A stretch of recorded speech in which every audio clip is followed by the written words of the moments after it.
And good evening to all the Ford Fiesta Mark III enthusiasts and anyone who has watched my Project Ruby videos. It's been a whale of a journey so far, and we're not far off getting that car on the road now. We literally aren't, very much so that is the case. The one thing that I get curious about, whatever car that I own, whether that be in the short term or long term, is how many left, because I tend to own cars that are getting a bit thin on the ground. Ford Focus Mark 1s will become thin on the ground, but they're not quite for the car that the age that they are at the moment. Row 45s are like rocking horse poo. They really are in small corners, and they will be even more. And when I say rocking horse poo, there really isn't many of them left, and they are still plummeting in numbers. My old Rover P6, which was a 2000 automatic, I think there was only about 30 of them. There still will be about 30 now, because generally when cars reach a certain age of value and preservation, and people see them as classics, generally people don't scrap them. They try and restore them, or if they are really that far gone, then they are for breaking. And it doesn't matter what age of car it is. If it's got to a certain point and unfortunately there are no people around that want it, or people are not aware of it, if it's been advertised for sale as a break or as a potential restoration, it takes someone very special to get that car back to basically a drivable, roadworthy condition. So sadly, cars surviving depends on a number of factors, and number one, the right person at the right time. Beatrix would have been scrapped if I hadn't come around at the right time and just seen the advert. So yeah, there are things that happen that way, and you have to go with the flow. Fiesta Mark IIIs. How many are left? Well, shall we have a list? Well, we'll start off with the many special limited editions that they introduced. Now, I will say that I do not go by the famous website How Many Left. It's a good website, but it's not very accurate for certain cars. Although I will say from Fiesta Mark IIIs, it's actually quite accurate. So I've never really had a particular issue with this data in front of me. But I wanted to confirm, doing what I usually do, I have to go to the DFT vehicle statistics. They've got all their data spreadsheets. It looks like something out of Wall Street. It really does. You have to really look at it to interpret it. They've got all sorts of data, how many cars are left per year, per engine size. There's all sorts of data. So I really wanted to go over specifically 1989 F-Reg Mark III Fiestas, because Ruby is one. How many of them are left? The truth is, it's a very difficult way. There's no particular way of judging how many are left, because in 1989, well, obviously the F-Reg Fiestas were virtually launched on the 15th of April. There would have been pre-registrations. No doubt there might be a few Mark IIIs in existence that were registered before that date, so pre-launch registrations. Not that I'm aware of any of them. And the F-plate registration carried on to July the 31st. And then on obviously August, it stopped and became G-plate. So it's a very short window in 1989 where you will get an F-Reg Mark III Fiesta. And to this date, on Facebook groups and doing a bit of digging elsewhere, I've only discovered the existence of 17, including Ruby, 17, and that's it. I don't know any more that exist within the groups. Naturally, there are ones out there that may have not been discovered, and that is the way with older cars this age. Some of them have been in a barn or in a garage for many years, Ruby for one, and they have not come out the woodwork yet. No one's discovered them, or maybe the owner wants to keep hold of it, and people are kind of aware that there's an old fella with a nice Fiesta in that garage, but we've got to wait for that person to let it go, or maybe they don't, and the family has to deal with the problem. And that was what Ruby's story virtually was. So you've got that scenario panning out, but I can do it a little bit more accurately by ascertaining one, the trim levels on a Mark III Fiesta similar to a Mark II Fiesta on the run out, but not completely the same. So there's some data that I will dismiss. Secondly, we're going to go on the basis that for 3.5 months you could get a Mark III Fiesta on an F rate. 3.5 months, and that's it. That's your window of 3.5 months.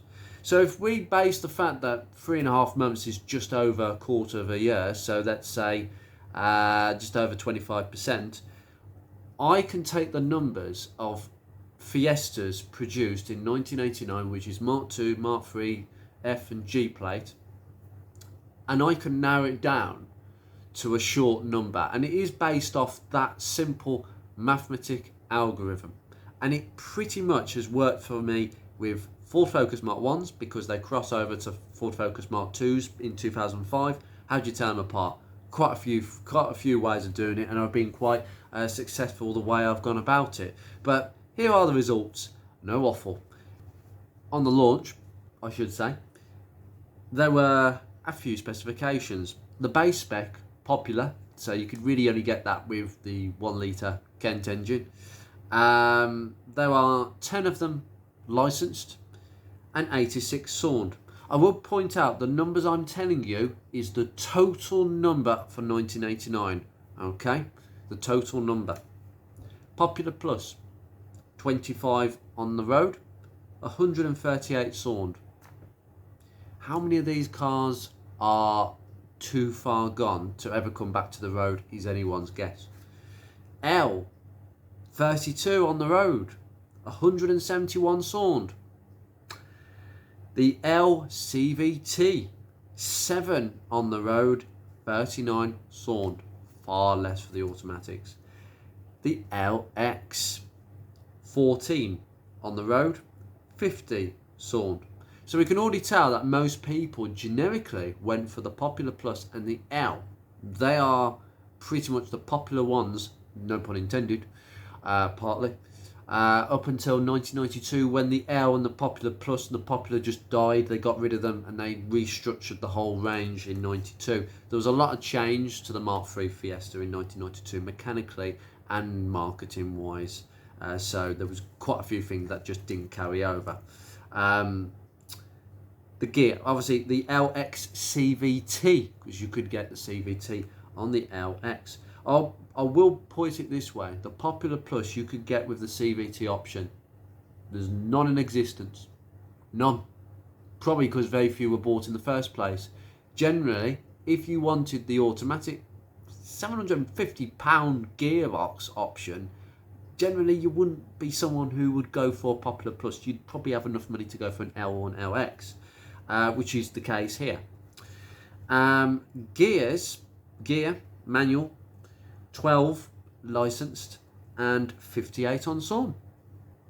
Very niche indeed. Gear, CVT, Ruby. 1. It's not Ruby. There's a Gear CVT and it's licensed. 1989, it's the only one on the road. I've got a feeling that particular car is, I can't remember the colour, it's a gold colour and it's a 1.1, and I've seen it and I know it on the Facebook groups and it is active, and I think it's a daily driver. SORNed 21, that's it. Ruby is part of that 21. Not a lot, is it? And then we have the S, 4. 4, that's it. SORNed 46. Now the XR2i, I'm not going to do that because that came slightly later and I haven't got enough data for 1989 to prove that. In particular, you couldn't get an F plate for an XR2i. So that's the point in all this. How many F regs are left? I mean, I could go on and on. I could talk about all the other models. LA, 1 on the road, 26 off the road. Java, 7 on the road, 22 off. I've put it all on post-it notes. There's so many special limited editions, so many specs. I mean, the classic quartz, 28 on the road, 166 off. Fanfare, 8 on the road, 19 on Storm. Fashion, 4 on the road, 14 off. Equip, 23, did I pronounce that right? 23 on the road, 103 off. You know, Meriden, 5 on the road, 12 off. Olympus, 3 on the road, 4 Sawned. You know,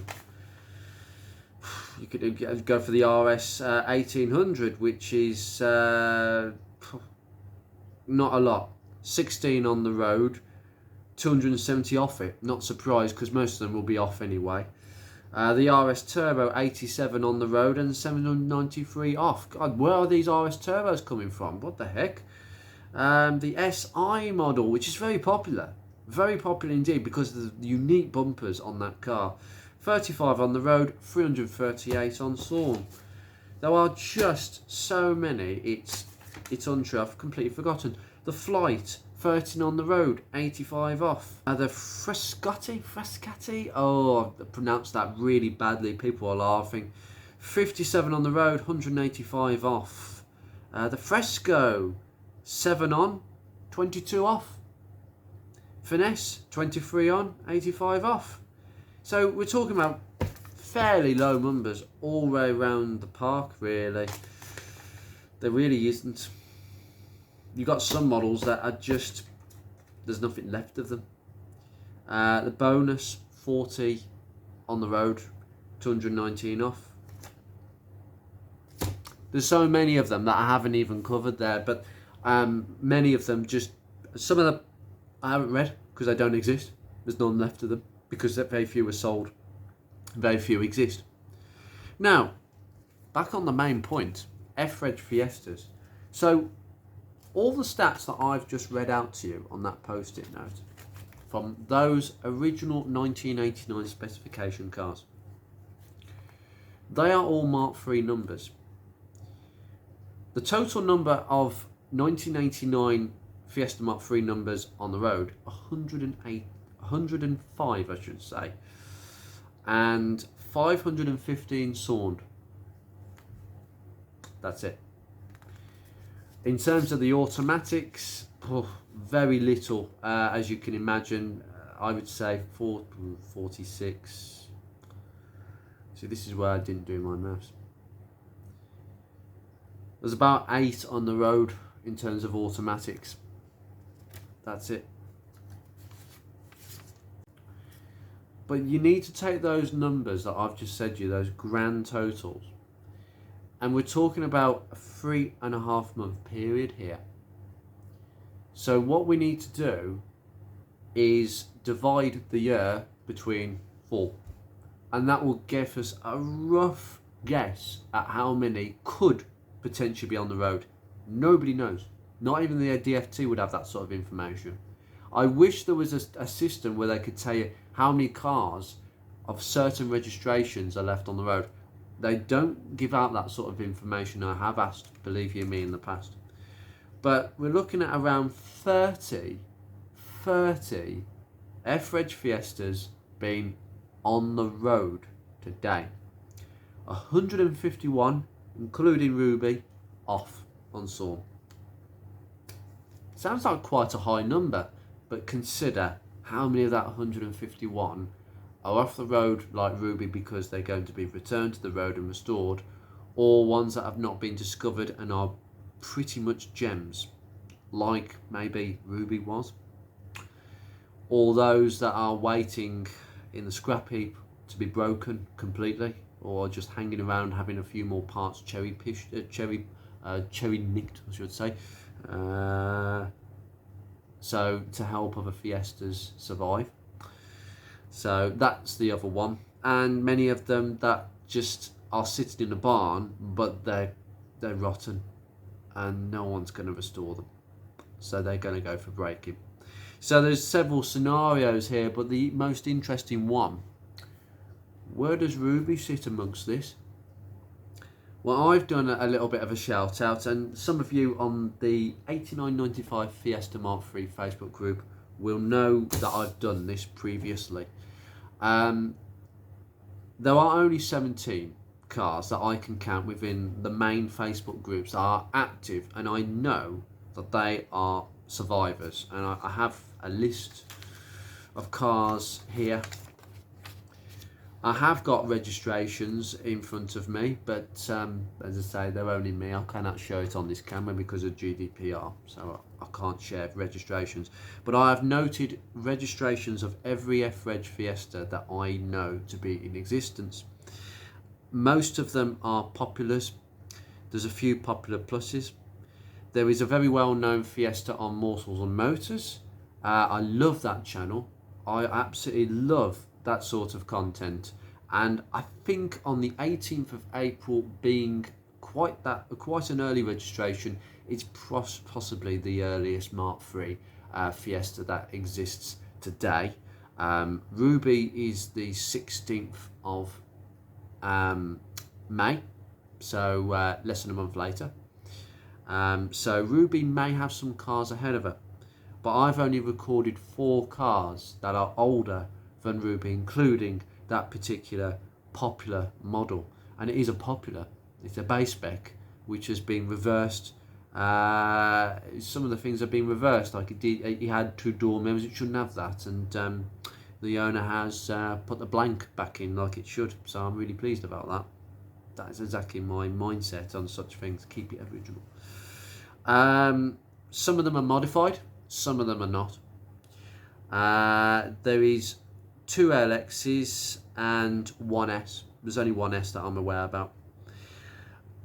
And Ruby is the only gear, and she's the only automatic.